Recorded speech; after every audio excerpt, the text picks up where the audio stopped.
Welcome back again to Arinka's Kitchen. I'd like to share a family favorite recipe, and it is called Hungarian Bannock, Lángos.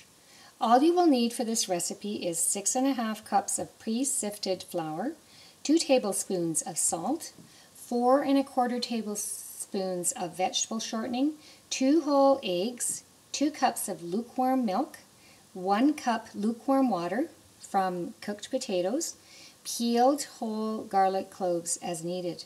So for the yeast recipe, you will need 4 tablespoons of yeast, active dry yeast, traditional, and 2 teaspoons of sugar, half a cup of lukewarm milk, and half a cup of lukewarm water.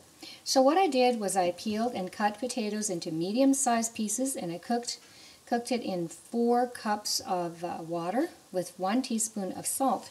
So, and then with a handheld potato masher, I mashed the potatoes after I drained the cooked potatoes, and I made sure to save 1 cup of the water from the potatoes, and I'm going to let the water cool down to lukewarm temperature.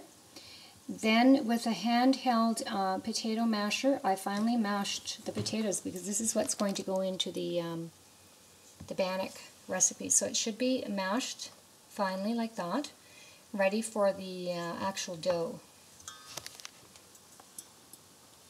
So then in a large mixing bowl, what I did was I added some yeast, sugar, and ½ cup of lukewarm milk and ½ cup of lukewarm water.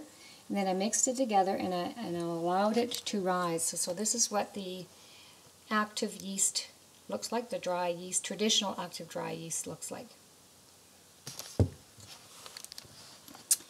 Then I'm placed in a large bowl the 6 cups of pre-sifted flour. Now I mentioned in my recipe that I use 6½ cups of pre-sifted flour. Now the ½ cup is an extra flour, so that if you find that your dough is too sticky, you can add approximately that much to your dough. So what I've got here is a large bowl, and I've measured out 6 cups of pre-sifted flour. So, and I usually buy the flour that's already been pre-sifted, but if you buy just flour that isn't pre-sifted, it's recommended to pre-sift it. So that's the flour. And then what I'm going to do is I'm going to add the salt. And it's 2 tablespoons of salt. And I just use regular table salt for this recipe. Okay, and then I'm just going to mix this together, the salt and the flour.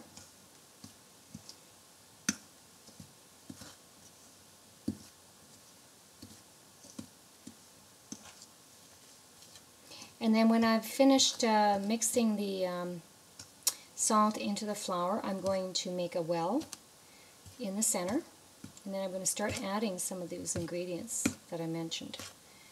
So once I've got that mixed together. Now this is a family favorite recipe of my grandmother and mother, and many of my friends, my mom's friends, would make this for a barbecue, sometimes for a barbecue too. They'd make Lángos. It's a very common recipe for events like, I know at our church, the Hungarian church that I attend, they make bannock, the Hungarian bannock, and they serve it to the parishioners after church. So we have sort of like a church hall, and they make the bannock. And from that bannock, they raise money to take the kids out camping, the Boys and Girl Scouts camping trips and that. So, and a committee of ladies, like the parents of the children, make up large quantities of the dough, and they fry them down, and then after church, everybody goes down and has the bannock, the Lángos recipe. I've also seen it in Hungary on the Lake Balaton. Like we went to Lake Balaton, it's a large lake in Hungary, and they would serve it along the beach front, and they'd serve it with fish, fried fish, accompanying fish, so we would eat that there. So it's very, very good. We've had it even at picnics. We would do this. We would make bannock with our friends. We'd go out with our friends and we'd make the bannock there too. Okay, so I'm just going to make a well in the center, and then I'm going to start adding the ingredients. So what I'm going to do is I'm going to start adding the eggs.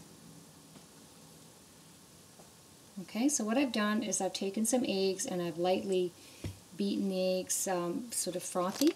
So it's 2 whole eggs. And I use brown eggs today, so I'm just going to put that in the center of the flour. And then I'm going to add my shortening. So I've got about 4 1/4 tablespoons of vegetable shortening in the center. And then I've got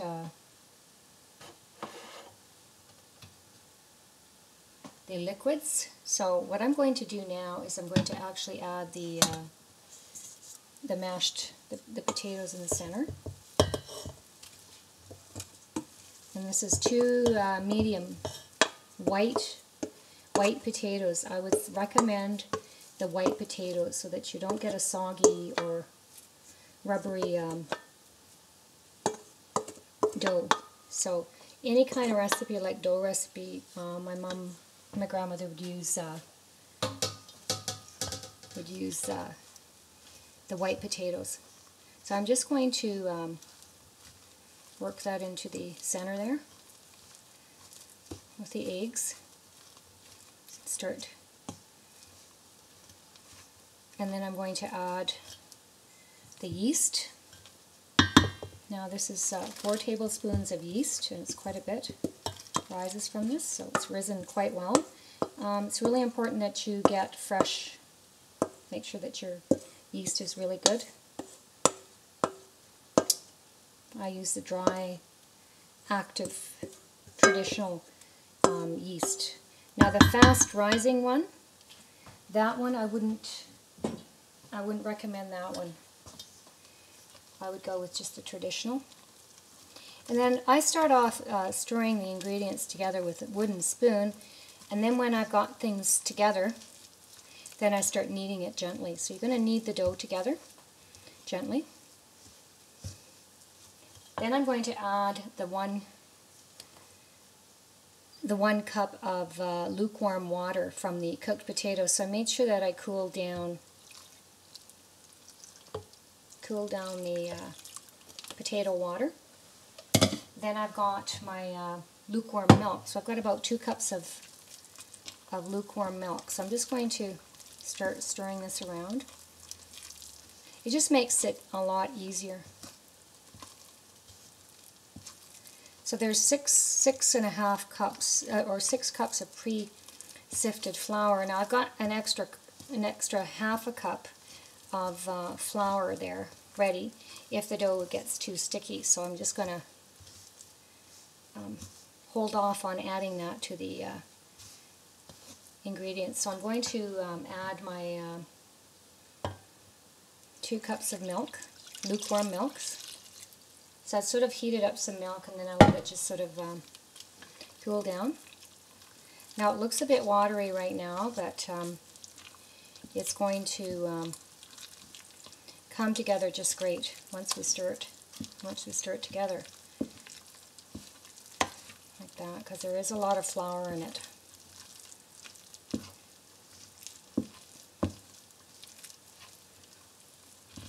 I'm just going to stir it around a little bit more, and then I'm just going to get in there with my hands, and I'm going to knead it gently together. until it has a soft dough-like consistency, but enough so that it doesn't stick, the dough doesn't stick to your hands. So you have to kind of decide how much of that extra half a cup of pre-sifted flour that you want to add to it. You might want to add the whole thing to it, depending.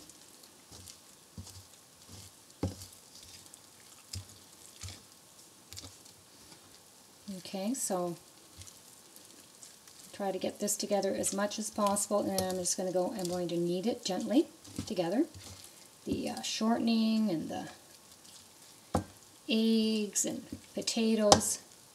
Now this recipe has potatoes in it, like my grandmother would put the 2 medium potatoes and the white potatoes, so make sure that you use the white potatoes only.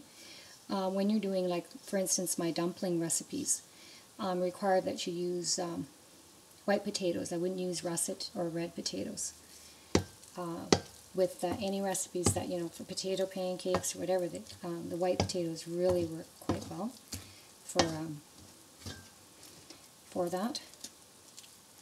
Now, if you have an electric kneader, dough kneader for a bread thing, you can use that also. But these recipes, a lot of these recipes are done by hand, because that's how my grandmother would prepare them. She didn't have the equipment to do that. So this is a very traditional way of preparing these recipes. But if you find that it's easier for you to manage with put together the dough with a dough mixer.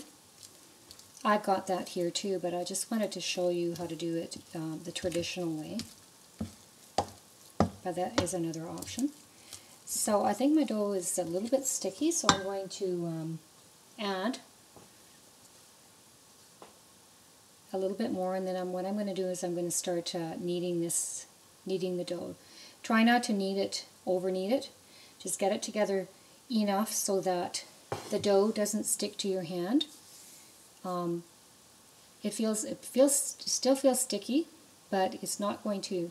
You're not going to have dough left over on your hand. So you want to get it to that consistency. So what I'll do is I will knead this together, and then I will come back and I will continue showing you how to prepare this great recipe, Hungarian Bannock Lángos. Welcome back again to Arinka's Kitchen. I have another family favorite recipe that I'm sharing with you, and it's called Hungarian Bannock Lángos, and what you need for this recipe is 6.5 to 10 cups of pre-sifted flour. And for this particular recipe, I used approximately 10 cups of pre-sifted flour, 2 tablespoons of salt, 4 1/4 tablespoons of vegetable shortening, 2 whole eggs, and 2 cups of lukewarm milk, and 2 medium white potatoes, 1 cup of lukewarm water from the cooked potatoes, peeled whole garlic cloves as needed, and salt for seasoning. And for the yeast recipe, I used the 4 tablespoons of traditional active dry yeast, 2 teaspoons of sugar, half a cup of lukewarm milk, and half a cup of lukewarm water. So what I did was I peeled some potatoes, I cooked them, I mashed them, drained off the water, and I saved about a cup of the potato water and let it cool down to lukewarm temperature. And then in a small mixing bowl, I added the yeast and sugar and half a cup of lukewarm milk and half a cup of lukewarm water. And then I mixed it together and I allowed it to rise. And so then what I did was I placed to begin with 6 cups of flour and salt together in a large mixing bowl and made a well in the center. And then with a fork, I lightly beat 2 eggs until they were frothy, and then I poured them into the well, and then I added the 4 tablespoons of vegetable shortening, the mashed potatoes, and the risen yeast into the well, and covered it with flour.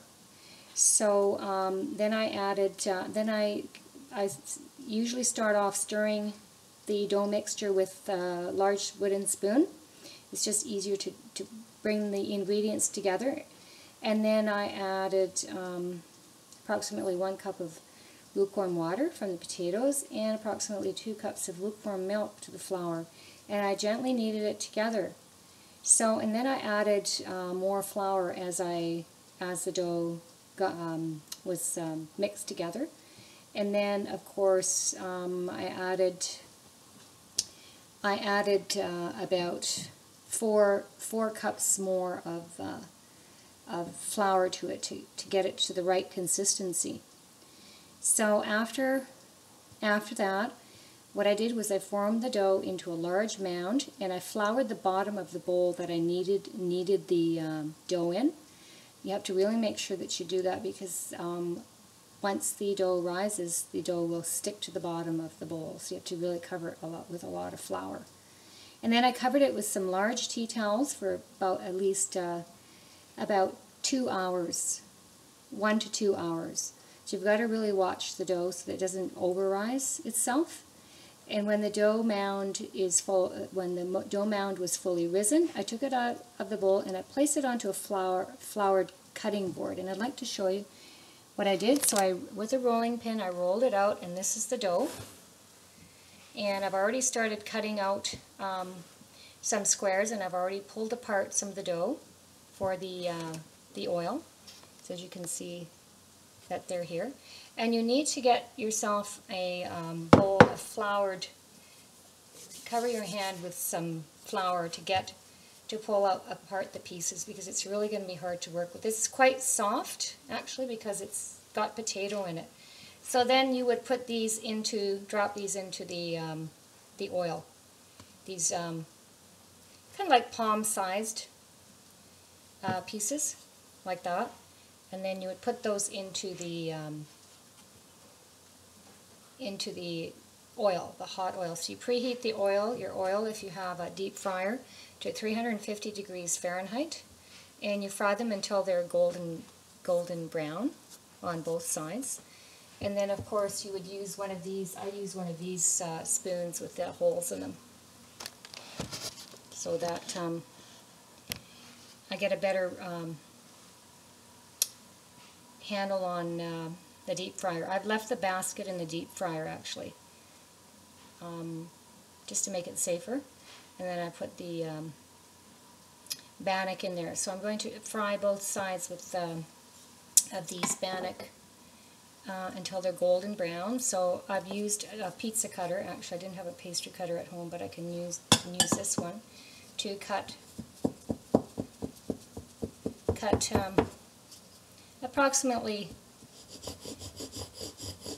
that size, and then you would pull it apart and make it into sort of a long, almost like a flat pancake. Then you put them into the deep fryer. I would recommend a deep fryer because it's a lot safer. You could use a pot, but make sure that your oil doesn't overheat, like it's at least 350 degrees Fahrenheit.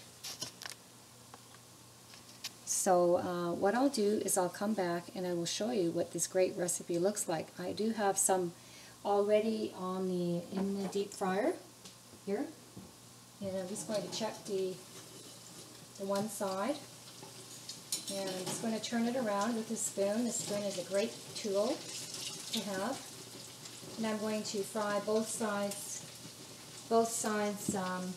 of the bannock so it's golden brown. And then I'm going to put it into a heat-resistant dish and put them into the oven at 200 degrees Fahrenheit so that they keep warm for my guests. And then I take them out of the oven and then have a bowl full of garlic, peeled garlic, and then everybody rubs as much garlic as they want on their bannock and sprinkle it with some salt, and it's a great snack or just a treat for probably a picnic. It's very common at picnics or on the beach side at the Lake Balaton in Budapest, or just kind of like celebration, outdoor kind of celebrations too, and indoor celebrations also. So I'll be back to show you what this great recipe looks like once I've got a bunch of them fried. Welcome back again to Arinka's Kitchen. I've prepared some bannock in a deep fryer, and I'd like to show you what this great recipe looks like. Coming straight out of the deep fryer, and I'm going to show you how golden brown they've become.